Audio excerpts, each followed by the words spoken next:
It's my very great pleasure to introduce Dr. Heather Wood Ion, who has the most fabulous name for a gathering, an occasion like this. She is a cultural anthropologist, and the title of her speech is Creating an Epidemic of Health, which is a very interesting connotation. And one of her other specialties is that she deals specifically with organizational troubles. So please welcome Dr. Heather Wood Ion. Thank you very much for being brave enough to listen to someone who wants to start an epidemic. When I tell you that my heart belongs to Calcutta, you should be truly afraid. Jonas Salk said that it is possible to create an epidemic of health.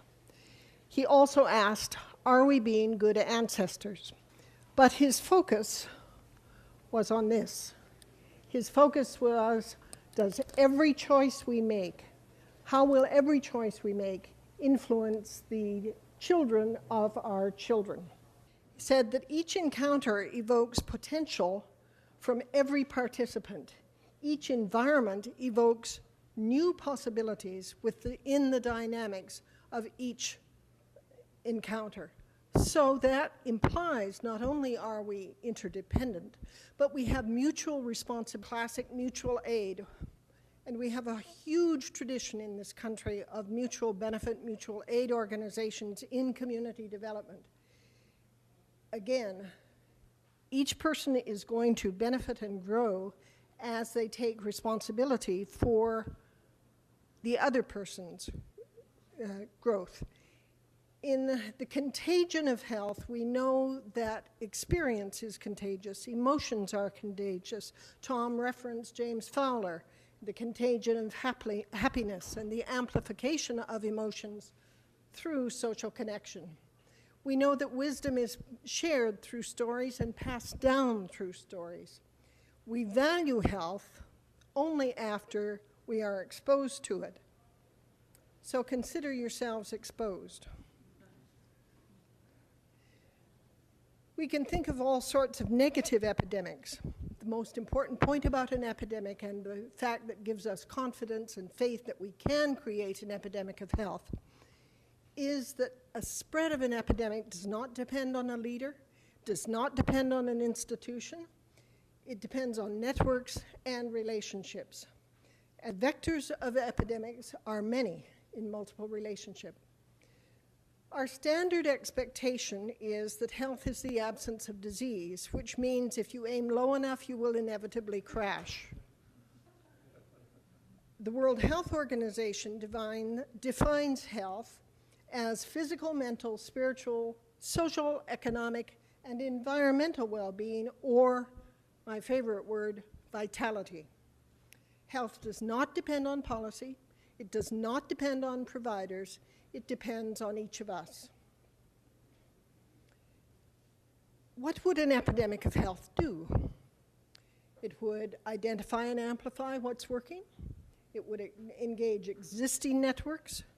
It would expand social learning. For instance, oral rehydration therapy has expanded across networks of women to save children's lives. And it would explore and experiment with the potentials of our world. Why is an epidemic of health absolutely critical now? Why is it our joint and singular responsibility? Because over the last 200 years, the increases in longevity in our lifespan have been due to sanitation, improved water quality, improved nutrition, improved knowledge and choice, not medical care. And as the burden of disease has decreased because of all these public efforts,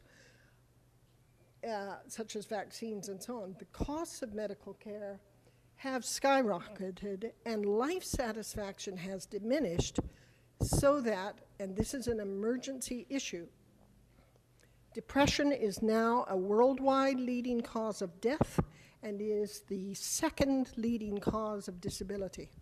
We can't afford the epidemic of depression that's going on right now. It's a terrible legacy to leave to our children. So how do we identify what indicates vitality and health in our neighborhoods, in our families, in community? Dr. Gary Gunderson down in Memphis has come up with 5 leading causes of life instead of the leading causes of death. And he says the leading causes of life are connection, coherence, a sense of meaning in life, a sense of agency, of being able to be responsible for and act on our own behalf. Bridging or blessing. As we pay it forward toward the future, we are grateful for what we have inherited from the past. And hope. We can imagine a better life for ourselves. We can imagine a better life for our children. Just as imagination constructs our memory, so imagination gives us hope. So let us think about the way forward in creating an epidemic of health. We actually know how to do this. We've actually built this nation on mutual aid and mutual help. And as Mike Myers once said, no money fun.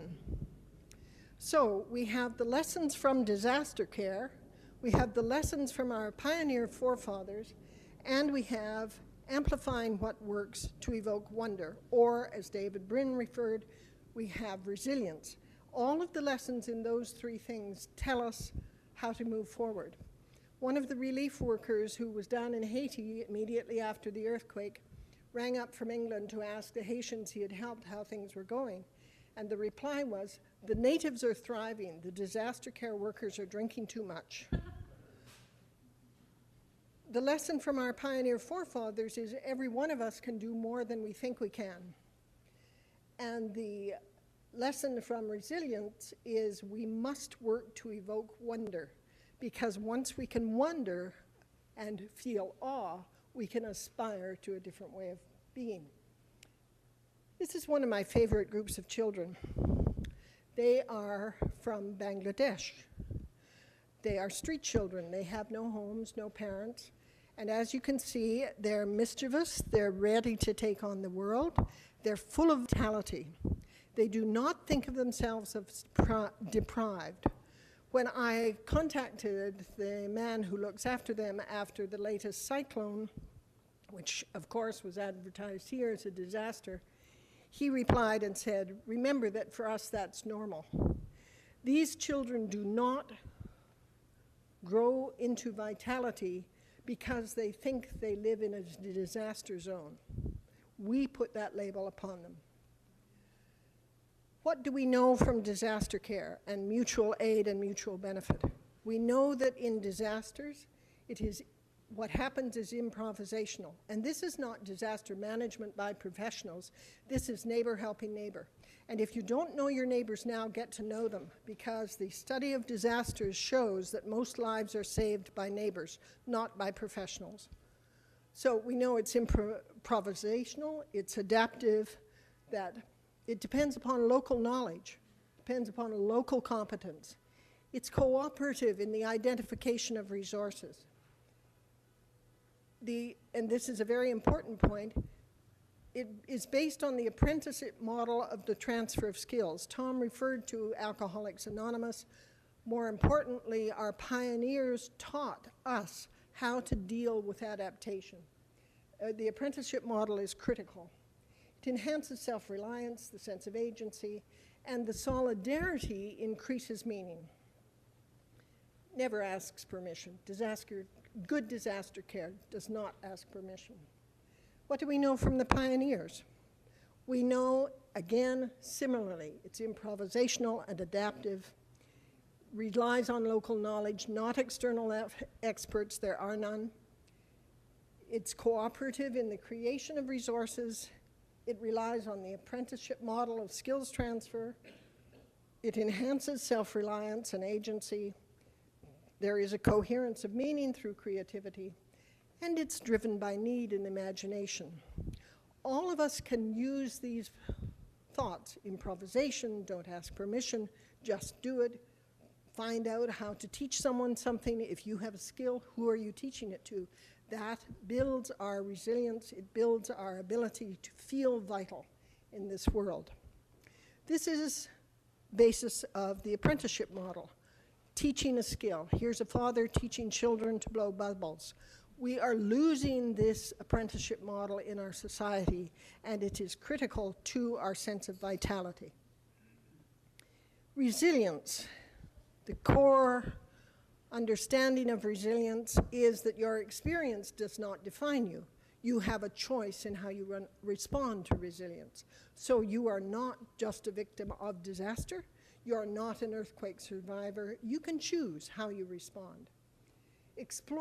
Exploration and experiment build competence. David Ellerman has a wonderful phrase about parallel experimentation. This is key in vitality. If you don't know what gives you the feeling of health, you can experiment and find out something else. In resilience, we discover our meaning through roles and relations. Again, the apprenticeship model or mentors. We affirm our self-worth through shared action. It's very interesting in our society. We think of homeowners associations as enemies, not as cultivating neighborhoods and vitality. And that's very sad, but it's very critical that we change that in order to have communal and social vitality. And the final point about resilience, and this is also true in disaster care, it's also true of our pioneers, is that they celebrate connection and beauty. We used to have harvest festivals. There used to be huge communal celebrations of joint achievement. The loss of those is a loss of resilience and a loss of vitality. Don't let the celebrations of your life and your family be commercialized. It's terribly important that we affirm each other by celebrating each other's health and potential. So here are some of the examples of what's going on in the world in terms of starting an epidemic of health. Down in Memphis, the Congregational Health Network is established in a region of terrible urban disparity. They're doing wonderful things in encouraging vitality through the existing network of churches. The United Health Centers of the San Joaquin Valley have an amazing approach using the World Health Organization definition of health to improve the health of migrant and displaced workers. Migrant and displaced workers all over the world are a very significant population. The Imagine movement is now in 32 countries. It was started in Chicago to improve the urban atmosphere and help people to imagine a better way of life and then decide on the shared actions to create that better way of life.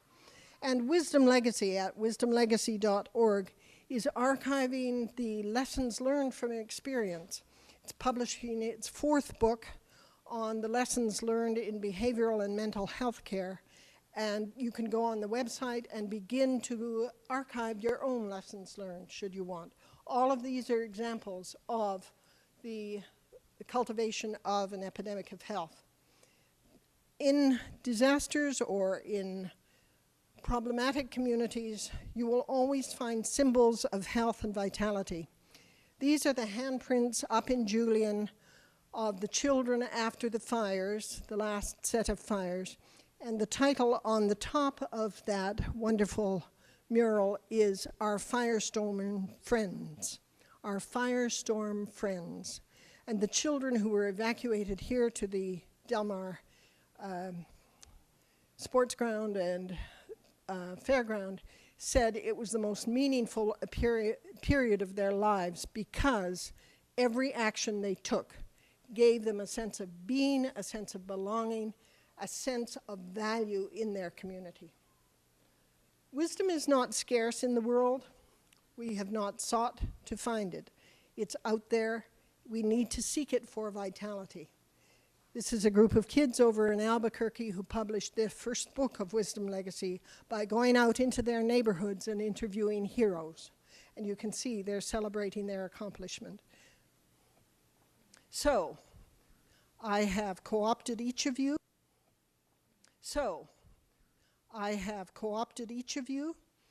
to be a vector of health. a vector of vitality. You've now been exposed by my little angels to the epidemic of health. How do we begin? Each of us must begin by asking these serious questions, and then asking the questions in our families, in our neighborhoods, as far as we can go. With colleagues, it's great fun to ask these questions in the workplace. What makes your heart leap? What nurtures you? Or who do you nurture? Or what do you nurture? Describe a time when you felt fully alive and vital. Who shared that experience? What of that experience would you like to pass on to the future? And next, what evokes your wonder? What evokes your play? Tell someone your own story. Talk about 5 moments of great joy. What adventure would you still like to explore? The children are trying to free a butterfly, and their faces are captured with wonder. If you ask these questions with full attentive listening, you will begin to know your own vitality, and you will begin to spread the epidemic of health. And it is within our reach, but it is critically necessary because that. Thank you.